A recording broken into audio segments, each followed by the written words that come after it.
আন্দোলন সংগ্রামে সম্পৃক্ত থাকার জন্য আমার ৭টা মামলা হয়েছিল, পলিটিক্যাল মামলা। যদিও আমার রাজনীতির যেই টার্নিং পয়েন্টটা সেটা ১৩-১৪ সালের যে আন্দোলনগুলো হয়েছিল। ছাত্র রাজনীতির সাথে জড়িত হওয়াটা কবে? রাজনীতির প্রতি আগে থেকেই আমার একটা অ্যাট্রাকশন ছিল, কারণ আমার দাদা তিনি সাবেক মেম্বার ছিলেন। এই বিগত সরকারের আমলটা আপনাদের জন্য কেমন ছিল? আপনাকে নিয়ে আমি ইন্সপায়ার্ড একটা জায়গায় যে হ্যাঁ, আপনি নিজে বিজনেস সামলাচ্ছেন, পাশাপাশি রাজনৈতিক ক্যারিয়ারে আছেন। কিন্তু ম্যাক্সিমামের ক্ষেত্রে দেখা যায় যে না, তারা শুধুমাত্র একটা পদ সেটার জন্য পিছে দৌড়াচ্ছে।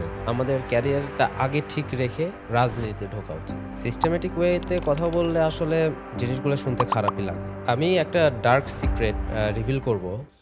আসসালামু আলাইকুম। আমরা সাধারণত পডকাস্টে দেখি সবাইকে কথা বলতে personal finance, money management, career growth, অথবা কিছু আমরা পডকাস্টে এমনও দেখছি যেখানে ক্যাজুয়াল অনেক টপিক নিয়ে কথা হয়। আমাদের পডকাস্টটা একটু অন্যরকম হতে যাচ্ছে আজকে।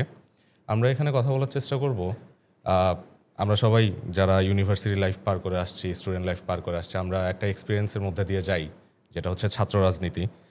তো একজন মানুষ যিনি কিনা ছাত্র রাজনীতির মধ্যে দিয়ে গিয়েছেন এবং সেখান থেকে তার ক্যারিয়ারে বিভিন্ন জায়গায় বিচরণ করেছেন, তার লাইফ নিয়ে আমাদের সাথে আজকে আমাদের স্টুডিওতে গেস্ট হিসেবে উপস্থিত আছেন আকিব ভাই, যিনি বগুড়া সদর উপজেলা ছাত্র দলের আহ্বায়ক। আকিব ভাই, আসসালামু আলাইকুম, কেমন আছেন? ওয়ালাইকুম আসসালাম। আলহামদুলিল্লাহ, আল্লাহর রহমতে অনেক ভালো আছি ভাই। অনেক ধন্যবাদ আমাদেরকে আপনার অনেক ব্যস্ততার মধ্যে একটু সময় করে দেওয়ার জন্য। না, আসলে ধন্যবাদ তোমাদেরকেই দেওয়া উচিত, কারণ এ ধরনের একটা ব্যতিক্রমধর্মী পডকাস্ট যেটা ইউজুয়ালি বগুড়াতে দেখা যায় না, এ ধরনের শহরে নিয়ে আসছো, এটার জন্য তোমাদেরকে ধন্যবাদ ভাইয়া। থ্যাংক ইউ ভাইয়া। আমি আপনার সাথে কথা বলতে চাই হচ্ছে আপনার পুরো লাইফের কিছু জার্নি নিয়ে, যেমন আপনার স্টুডেন্ট লাইফ, এছাড়াও আপনি বিগত সরকারের আমলে একটা ভিন্ন দলের রাজনীতি করেছেন। আপনি বিএনপির রাজনীতির সাথে জড়িত ছিলেন, ছাত্র দলের রাজনীতির সাথে জড়িত ছিলেন, আপনার ফ্যামিলিও সেই সাইডের। তারপরে সেখান থেকে ছাত্রনেতা হওয়া, তারপরে ক্যারিয়ারে বিভিন্ন বিজনেস করা। তো আপনার লাইফটা আসলে কেমন ছিল? আপনার স্টুডেন্ট লাইফটা কেমন ছিল সেটা যদি আগে বলতেন। কোথা থেকে আপনার পড়াশোনা? তারপর আমার পড়াশোনা ছোটোবেলা থেকে যদি আমি স্টার্ট করি, তাহলে ছোটোবেলায় আমাদের সাউথ পয়েন্ট ইন্টারন্যাশনাল স্কুল নামে একটা স্কুল ছিল। এটা মূলত ইংলিশ মিডিয়াম। তো ওখান থেকে আমার জার্নিটা শুরু হয়। এরপর ধীরে ধীরে আমি ক্লাস 6-এ এসে আমাদের স্বনামধন্য স্কুল বিয়া মডেল স্কুল অ্যান্ড কলেজ, যেখানে আমার যাত্রাটা শুরু হয়, এবং ওখান থেকে আমার এসএসসি পাশ করা। এরপর এখানে Bogura cantonment public school and কলেজে এখানে আমার মূলত ইন্টারমিডিয়েট কমপ্লিট করি।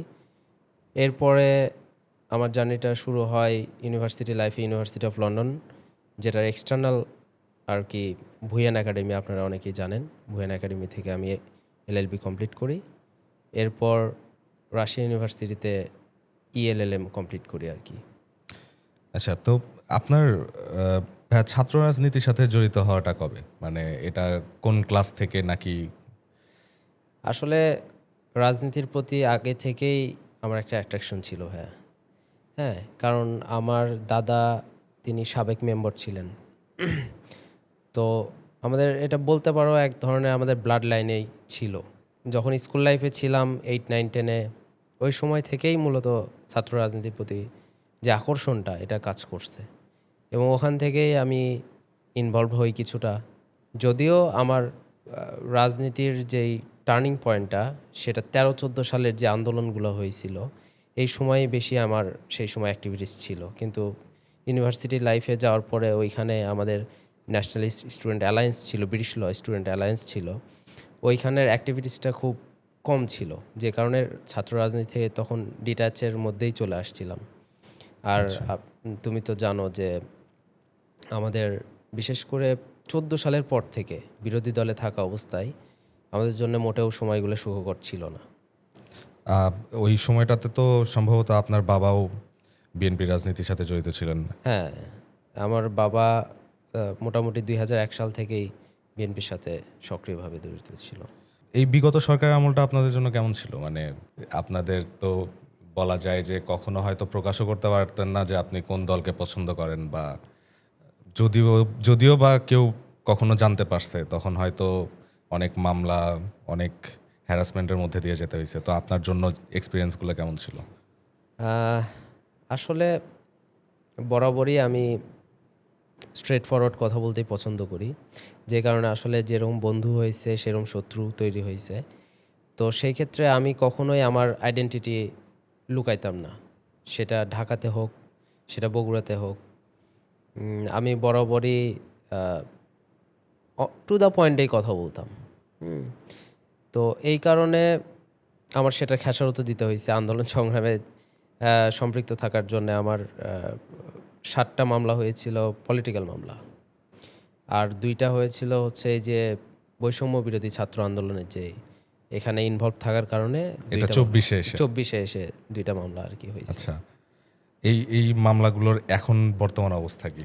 এই মামলাগুলো আলহামদুলিল্লাহ আমাদের ইন্টারিম গভর্নমেন্ট আসার সাথে সাথেই ডক্টর ইউনূস সাহেব উনি খুব গুরুত্বের সাথে আর কি আমাদের এই জিনিসটা হ্যান্ডেল করেছিলেন, যার কারণে মোটামুটি 2 মাসের ভিতরে সবগুলো মামলা ডিসমিস হয়ে গেছিল।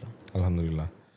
আসলে যে জিনিসটা নিয়ে সবচেয়ে বেশি কথা বলতে চাই সেটা আপনার সাথে, আমরা দেখি যে ছাত্র রাজনীতিতে থাকলে অনেক বেশি সময় দিতে হয়। আমি নিজেও যখন ইউনিভার্সিটিতে ছিলাম, সেটা বিগত সরকারের আমলে ইউনিভার্সিটিতে থাকলে হলে থাকতে হলে যেই দলের রাজনীতি চলে তখন সেই দলের সাথে সম্পৃক্ত থাকতে হয়। তো সে সময় আমি মোটামুটি ওদের সাথে সহমত ভাই। ওইভাবে চলেও যেটা দেখছি যে প্রচুর পরিমাণে সময় দিতে হয়। একটা থাকে যে দীর্ঘ সময় হয়তো জাস্ট নিজেকে শো করার জন্যেও অনেক সময় কারো অপেক্ষায় দাঁড়িয়ে থাকা, এই ধরনের অনেক সিচুয়েশন আছে। তো এই ক্ষেত্রে যারা ছাত্র রাজনীতির সাথে জড়িত থাকে তারা নিজেদের সময়টা কিভাবে চিন্তা করে, বা নিজেদের ক্যারিয়ার নিয়ে কিভাবে চিন্তা করে, যে সামনের দিনগুলোতে তারা কি করবে, এটা নিয়ে তারা কি কি চিন্তা করতেছে আসলে? আচ্ছা, আমি একটা ডার্ক সিক্রেট রিভিল করব, বিশেষ করে পাবলিক ইউনিভার্সিটি সম্পর্কিত। যদিও আমি পাবলিক ইউনিভার্সিটি পড়ি নাই, বাট আমার অনেক ফ্রেন্ড সার্কেল তারা ছিল এবং তাদের সুবাদেই মূলত আমার তাদের সাথে দীর্ঘ সময় কাটানোর একটা সুযোগ হয়েছিল। ডার্ক সাইডটা হলো এটাই, আলটিমেটলি যারা পাবলিক ইউনিভার্সিটিতে পড়ে তারা পলিটিক্সটাই করে সম্পূর্ণ নিজেদের স্বার্থের কারণেই। সরকারি চাকরি সরকারি চাকরি একদম। এটা এটা আমিও স্বীকার করি। তো এইটার জন্যে আসলে জি ভাই জিনিসটা বা জি হুজুর টাইপের জিনিসগুলা চলে আসে। কেউ পলিটিক্স পছন্দ করুক আর না করুক, এটা তাদেরকে চালিয়ে যেতে হয়। সামনে বিসিএস আছে, বিসিএস রাইট, দেখা আমাকে যাচ্ছে। বিসিএসে টিকতেই হবে। কিন্তু আবার যারা হচ্ছে প্রাইভেট ইউনিভার্সিটির বা হচ্ছে ন্যাশনাল ইউনিভার্সিটির, এরা কিন্তু মন প্রাণ দিয়েই রাজনীতিটাকে ধারণ করার চেষ্টা করে সাধারণত। আচ্ছা, এখানে যেহেতু আপনি বললেন যে সরকারি চাকরিতে একটা সুযোগ পাওয়ার জন্য তারা হচ্ছে রাজনীতিতে থাকে, এটাতে কি আপনার মনে হয় না যে সিস্টেমেটিক কিছু ভুল আছে, যেটার জন্য তারা মনে করতেছে যে হ্যাঁ, আমি যদি সরকার দলীয় রাজনীতি করি তাহলে আমি হচ্ছে ওখানে সুযোগ সুবিধা বেশি পাচ্ছি? এখানে কি সরকার দলের কোনো ভুল আছে কিনা, বা সরকার দলের এখানে কোনো কিছু ইমপ্রুভ করার সুযোগ আছে কিনা? সিস্টেমেটিক ওয়েতে কথা বললে আসলে জিনিসগুলো শুনতে খারাপই লাগে, বাট এইটাই সত্য যে সাধারণত যেই সরকারি আসুক চেষ্টা করে তাদের লোকদেরকেই ফেভার দেওয়ার। আবার এইখানে আরেকটা বিষয় যে আমি গভর্নমেন্ট ফর্ম করতেছি, আমি যদি গভর্নমেন্ট চাই যে আমি একদম ফুল জেনুইন ওয়েতেই কাজগুলো করব, তাহলে নেক্সট গভর্নমেন্ট যে আসবে, হ্যাঁ, সে কিন্তু আবার একটা রোশানলে পড়বে, কারণ সে কিন্তু যদি না ঠিক হয় তাহলে আগের সিস্টেমটা ঠিক করে আমার কিন্তু লাভ হয় না। যেটার উদাহরণ আমরা কিন্তু দেখতে পারি বিএনপির সময় নকল বন্ধ করা হয়েছিল এবং ছাত্রছাত্রীদের জেনুইন ওয়েতে পরীক্ষা নেওয়া শুরু অ্যান্ড হয়েছিল। ওইটার জন্য ওই শিক্ষামন্ত্রী সবচেয়ে বেশি ফেভারিট Right. এখনো। সবাই চাচ্ছিল উনি শিক্ষামন্ত্রী হোক। তো ওইটার যে সাইড ইফেক্টটা আছে সেইটার সাইড ইফেক্ট কিন্তু বিএনপি এখন ভুক্তভোগী। আমি যদি বাস্তবতা বলি, যেমন চাকরিতে এখন বর্তমানে যারা ওন করে, চাকরি করতেছে যারা, এদের হচ্ছে নিয়োগ, আগেকার নিয়োগ হোক বা পরের নিয়োগ হোক, ম্যাক্সিমামই আওয়ামী লীগ শাসন আমলের লোকজনই কিন্তু এখনও আছে। হ্যাঁ, বিএনপি জাস্ট নিউট্রাল থাকার কারণেই কিন্তু এই জিনিসটা হয়েছে। অথচ যদি 2006 পর্যন্ত বিএনপির লোক দিয়ে ভরাই রাখতো, কতজনকে টার্মিনেট করতো? তুমি কিন্তু জানো যে সরকারি চাকরিতে কিন্তু একবার ঢুকলে টার্মিনেট করা খুব টাফ। ওএসডি করে রাখা পসিবল, বাট টার্মিনেট করা কিন্তু সম্ভব না।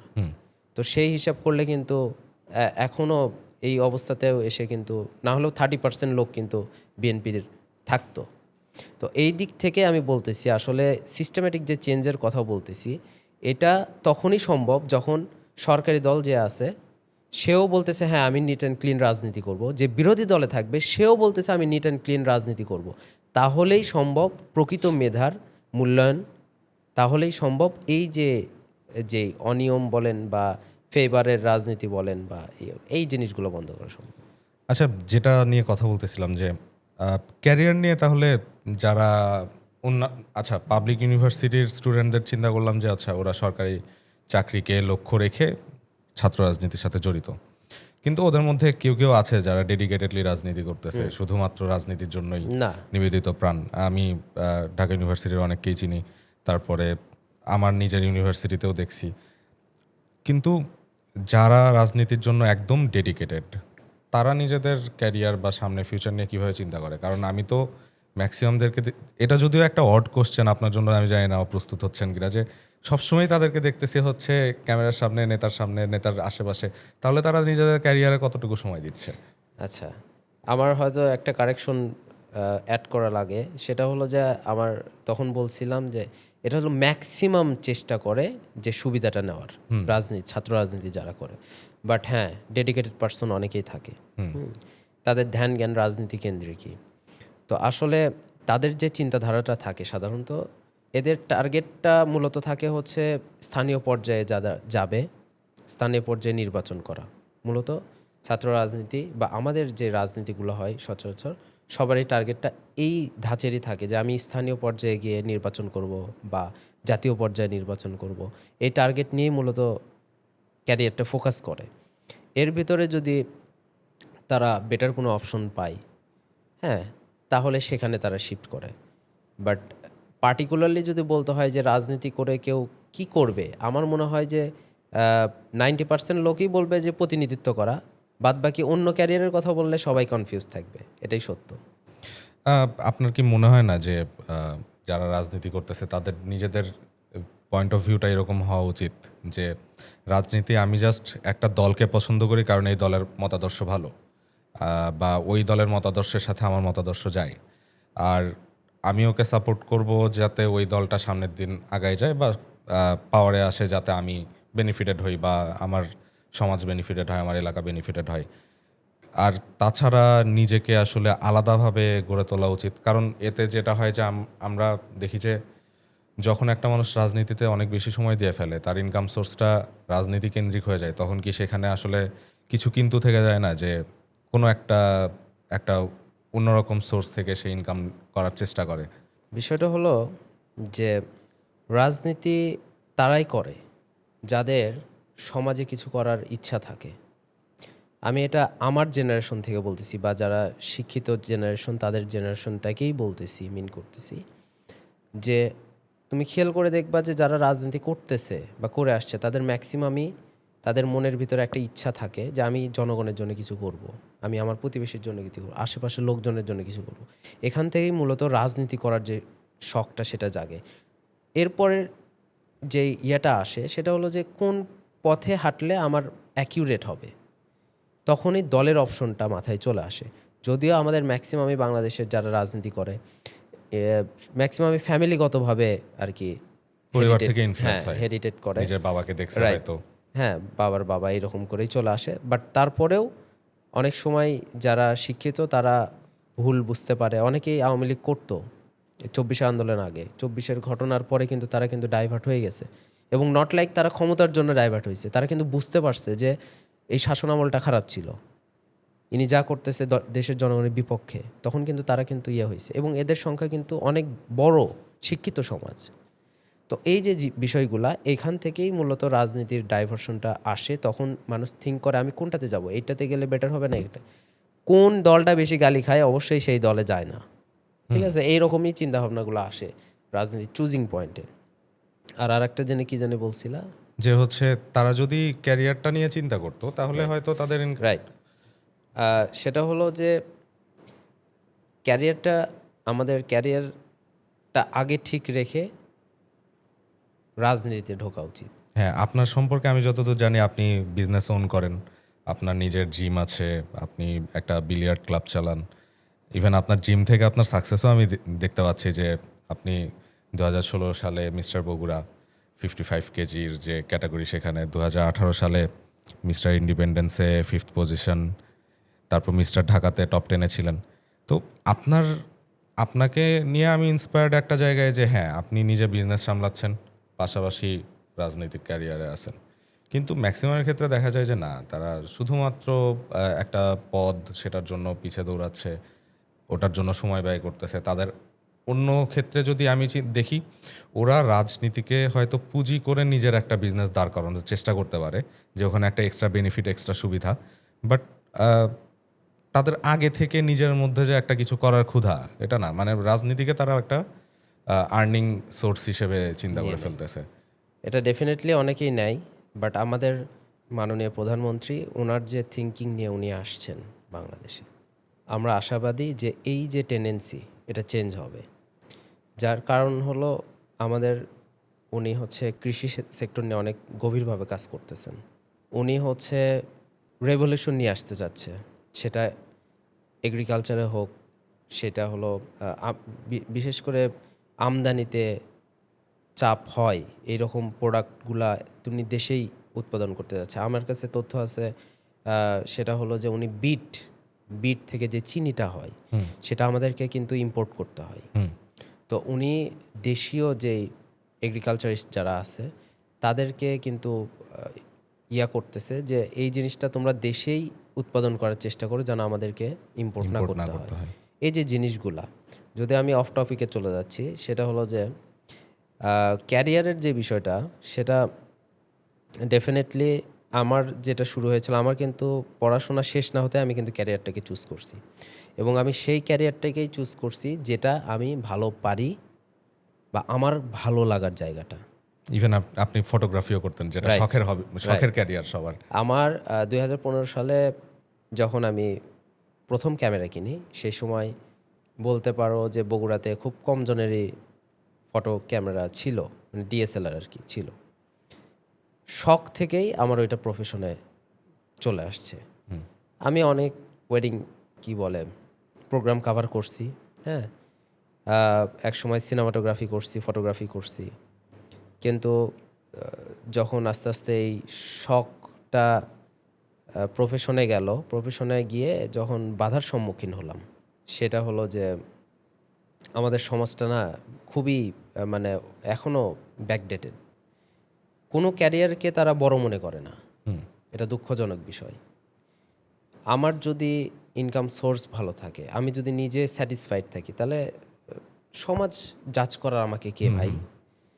কিন্তু সমাজ এখনও একটা যে কোনো আমরা দেখতে পারি যে কোনো পাত্র পাত্রী যে খোঁজ করতে চায়, ছেলে কি করে, না এটা সরকারি চাকরি না, ঠিক আছে।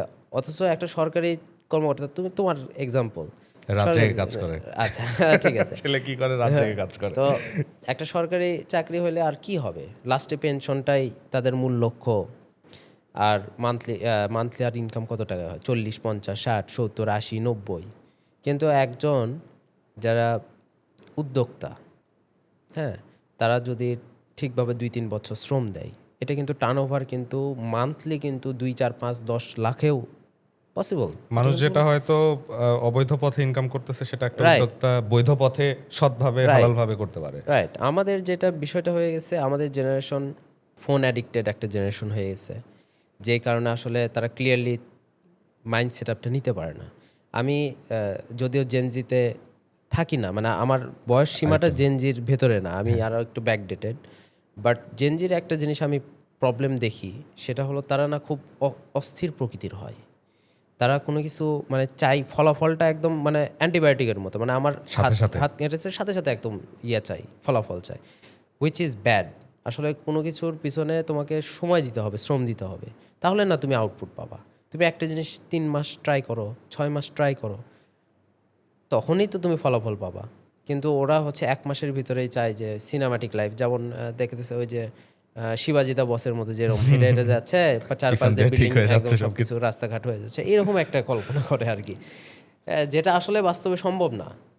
তোমাকে একটা হার্ড ওয়ার্ক করতে হবে, সব কিছুর পেছনেই, সাকসেসের পেছনেই মূল ইস্যুটাই হচ্ছে হার্ড ওয়ার্ক। বাট এখানে হার্ড ওয়ার্ক তো একটা লেবারও করে, ঠিক আছে, তাহলে তো তাকে সবচেয়ে ফার্স্ট হওয়ার কথা, কিন্তু না, হার্ড ওয়ার্কটা করতে হবে স্মার্টলি, অর্গানাইজড ওয়েতে, প্ল্যানিং নিয়ে, তাহলে না সাকসেস হবে। আর আমাদের দেশে হচ্ছে সর্বপ্রথম বাবা মারা যেটা করে সেটা হলো যে বাচ্চা কাচ্চার যে ইচ্ছার জায়গাটা, সেই জায়গাটাকে আগে মেরে ফেলে দিয়ে তাদের যে ইচ্ছা সেটা বাচ্চাদের ভিতরে ফুটে তুলতে চায়। আমার ছেলেকে ডাক্তার বানাবো, সে যদি ইঞ্জিনিয়ারিং ভালো হয় ডাজন্ট ম্যাটার, তাকে ডাক্তার বানাতে হবে, তার জন্য যদি তার ক্যারিয়ার বিসর্জন দিতে হয় তাই দেয়। এই জিনিসটা থেকে এখন পর্যন্ত কিন্তু আমরা বেরোতে পারি নাই। আমরা আশা রাখবো যে আমরা যে এই যে জেন জি আছি, আমাদের আগের জেনারেশন যারা আছি, আমরা এটার থেকে ইনশাল্লাহ আস্তে আস্তে বের হতে ইনশাল্লাহ। পারবো। এখানে আরেকটা জিনিস যে আপনি যেহেতু অনেকটা সময় আপনাকে পলিটিক্যাল কাজে দিতে হয়, আবার পাশাপাশি বিজনেসও, আপনি টাইম ম্যানেজ করেন কিভাবে? আপনার কি বিজনেস লাইফ হ্যাম্পার হয় কিনা? আচ্ছা, আমি প্রসঙ্গতই আসে অ্যান্সারটা, সেটা হলো যে ভালো লাগা থেকে আমার মূলত হচ্ছে এই যে বডি বিল্ডিং যে ক্যারিয়ারটা, আমি কিন্তু হচ্ছে ফটোগ্রাফির ক্যারিয়ারটা আমি স্টপ করে দিতে হয়েছিল, কারণ ওই জায়গাতে আমার সম্মানের যে ঘাটতি, এটা আমি খুব ফিল করতে পারতাম। আমাকে কিন্তু হায়ার করা হতো একটা ভালো অ্যামাউন্টে, মানে আমি যে কোনো প্রোগ্রামে যেতাম, পার ডে 6,000-7,000 টাকা করে চার্জ করতাম, ফটোগ্রাফি সিনেমাটোগ্রাফি বোথ। তো which is good amount I think.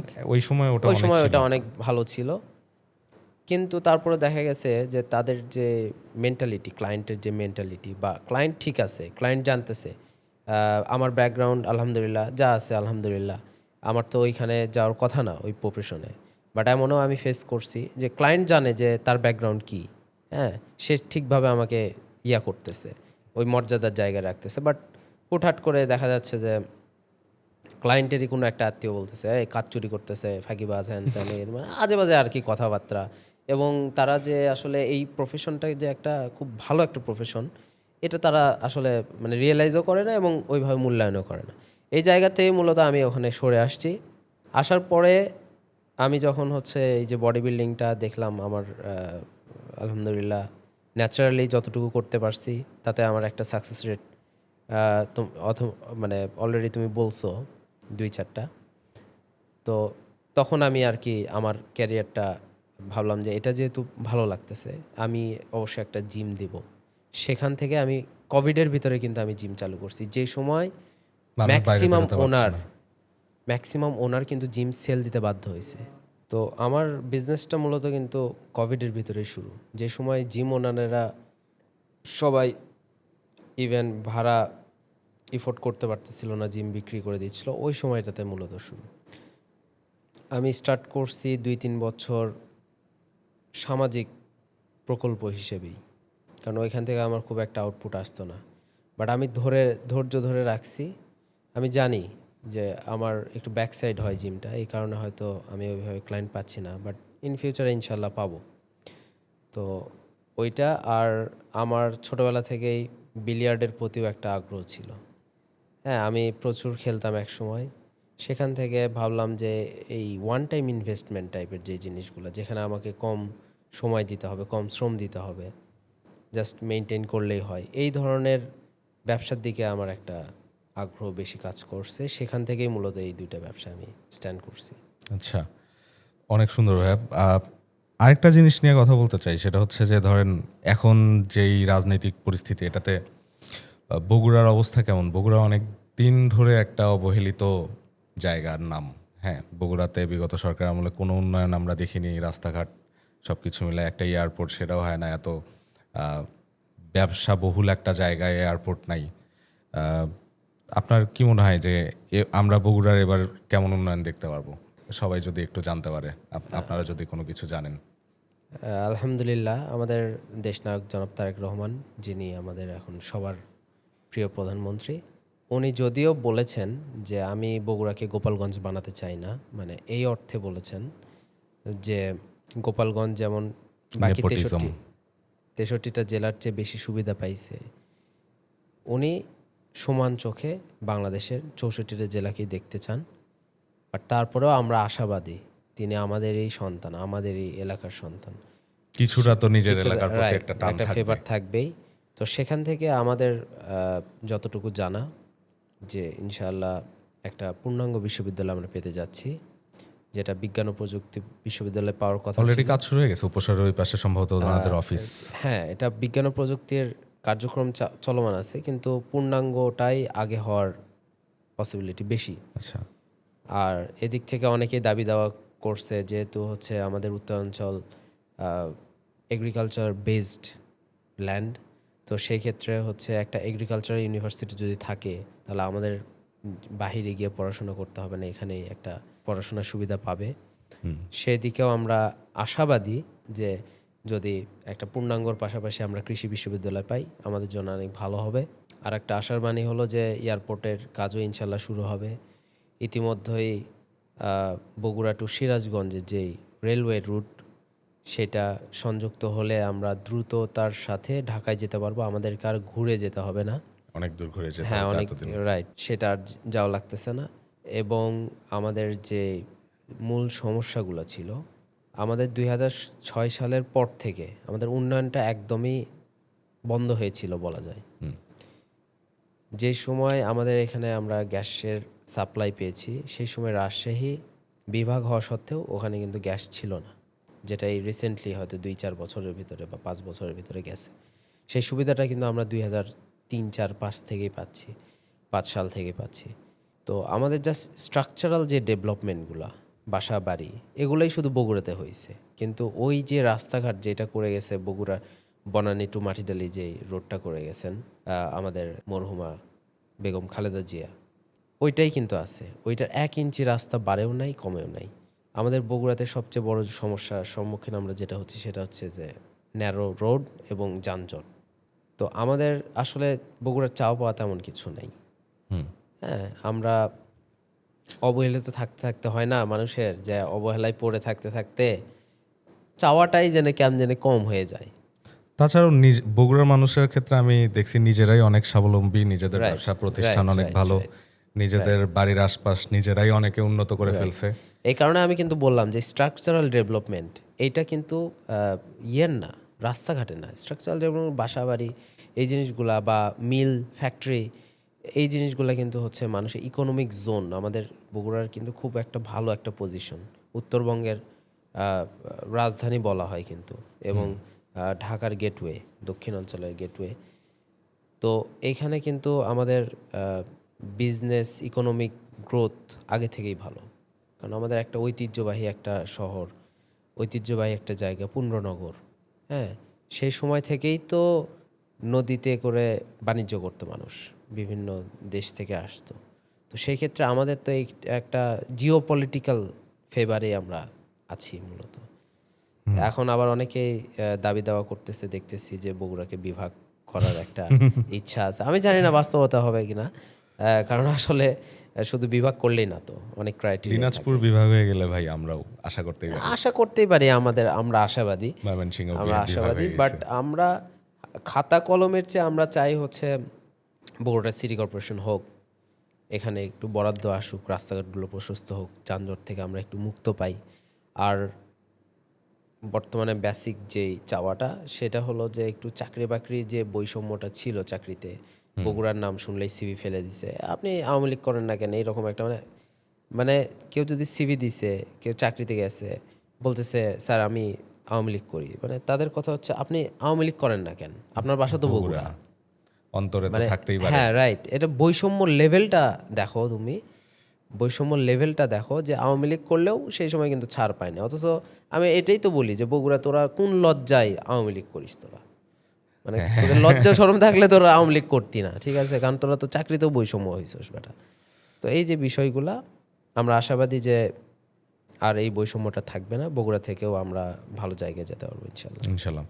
ভাইয়া আমরা অলরেডি শেষের দিকে চলে আসছি, আমরা জাস্ট একটা প্রশ্নের উত্তর নিয়ে আমরা পুরোটা শেষ করে দিব। আপনি যদি একটু বলেন আপনার ফিউচার প্ল্যান কি এরপরে পলিটিক্স নিয়ে, আর হচ্ছে আপনি ইয়াং জেনারেশনকে আপনার সাইড থেকে কিছু বলতে চান কিনা, পলিটিক্সে উদ্বুদ্ধ করতে চান কিনা, অথবা তাদের পলিটিক্যাল চিন্তাভাবনাটা আসলে কেমন হওয়া উচিত, এভাবে যদি একটু বলে শেষ করে আমি ইয়াং জেনারেশনদের উদ্দেশ্যে যেটা বলতে চাই, তোমরা যদি দেশের জন্যে, দশের জন্যে যদি কখনো ঘুমানোর আগে একবার হলেও চিন্তা হয় যে আমার যে বাসার সামনের রোডটা, এটা যদি আমার ক্ষমতা থাকতো আমি তাহলে এটা পাকা করে দিতাম, এই যে মেন্টালিটা যদি থাকে, তাহলে তুমি রাজনীতিতে আসো। কারণ পলিটিক্স ইজ ফর ইউ। কারণ তুমি তোমার এলাকা নিয়ে চিন্তা করতেছো, এটা কিন্তু আর কেউ করে না, কেউ করে না। সবাই তার লাইফস্টাইল নিয়ে ব্যস্ত, সবাই তার নিজ নিজ নিয়ে ব্যস্ত, কিন্তু তুমি চিন্তা করতেছো দেশকে নিয়ে। তুমি রাস্তা নিয়ে যদি চিন্তা তোমার মাথায় আসে, তাহলে তোমার দেশকে নিয়েও একদিন চিন্তা আসবে। এখান থেকে দেশপ্রেম আসবে, আর দেশপ্রেম আসলে তোমাকে পলিটিক্সে ঢুকতেই হবে। আর আমার যেই সামনের ফিউচার প্ল্যানটা, সেটা হলো যে আমি রাজনীতি ফোকাসড বেসড রাখবো না, রাজনীতির জায়গাতে রাখবো, বাট বিজনেসের জায়গায় রাখতে চাচ্ছি। এবং আমার ইচ্ছা আছে এমন কয়েকটা বিজনেস গড়ে তোলা যেটাতে আসলে আমাদের সকলের উপকারে আসবে। হ্যাঁ, এমন একটা বিজনেস দিলাম যেখান থেকে আমি জনগণকে উপকার করতে পারি। এবং সেই ক্ষেত্রে যদি আমি বলি, অ্যাজ লাইক উদাহরণ বলতেছি, আমি একটা হসপিটাল দিলাম, সেখানে আমি বললাম যে আমার দলীয় লোকজনদের ফেভার পাবে। আমি যে কোনো একটা বিজনেস দিলাম, সেখানে আমি বললাম যে আমার দলীয় লোকদের প্রায়োরিটি বেশি থাকবে। তাহলে আমি কিন্তু মানুষের উপকারের পাশাপাশি আমার দলের লোকদেরও কিন্তু আমি একটা ভালোবাসা পাচ্ছি। তুমি জানো যে আমাদের দলে কিন্তু হচ্ছে ফান্ডিংয়ের যে বিষয়টা, সেটা কিন্তু কোনো রুলস অ্যান্ড রেগুলেশনের ভিতরে নাই।